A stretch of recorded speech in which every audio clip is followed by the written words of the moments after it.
Chapter 13. Saul lived for 1 year and then became king, and when he had reigned for 2 years over Israel, Saul chose 3,000 men of Israel. 2,000 were with Saul in Michmash and the hill country of Bethel, and 1,000 were with Jonathan in Gibeah of Benjamin. The rest of the people he sent home, every man to his tent.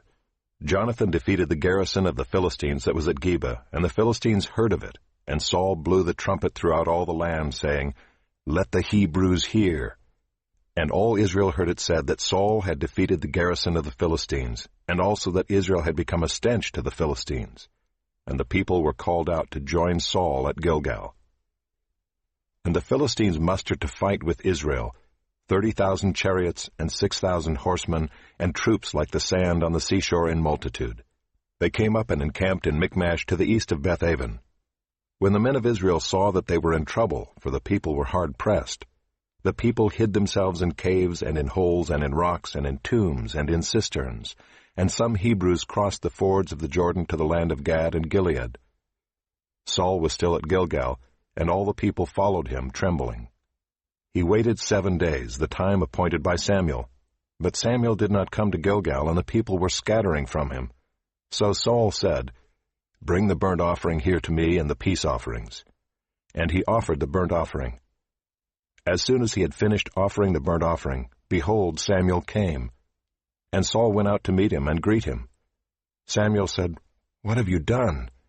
And Saul said, "When I saw that the people were scattering from me, and that you did not come within the days appointed, and that the Philistines had mustered at Michmash, I said, Now the Philistines will come down against me at Gilgal, and I have not sought the favor of the Lord.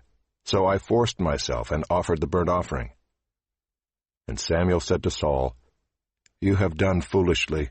You have not kept the command of the Lord your God with which he commanded you. For then the Lord would have established your kingdom over Israel forever. But now your kingdom shall not continue.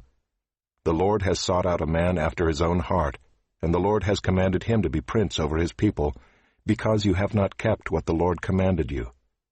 And Samuel arose and went up from Gilgal. The rest of the people went up after Saul to meet the army. They went up from Gilgal to Gibeah of Benjamin. And Saul numbered the people who were present with him, about 600 men. And Saul and Jonathan his son and the people who were present with them stayed in Gibeah of Benjamin, but the Philistines encamped in Michmash. And raiders came out of the camp of the Philistines in 3 companies. One company turned toward Ophrah to the land of Shual. Another company turned toward Beth-horon. And another company turned toward the border that looks down on the valley of Zeboim, toward the wilderness. Now there was no blacksmith to be found throughout all the land of Israel, for the Philistines said, "Lest the Hebrews make themselves swords or spears." But every one of the Israelites went down to the Philistines to sharpen his plowshare, his mattock, his axe, or his sickle, and the charge was 2/3 of a shekel for the plowshares and for the mattocks, and 1/3 of a shekel for sharpening the axes and for setting the goads. So on the day of the battle there was neither sword nor spear found in the hand of any of the people with Saul and Jonathan, but Saul and Jonathan his son had them. And the garrison of the Philistines went out to the pass of Michmash.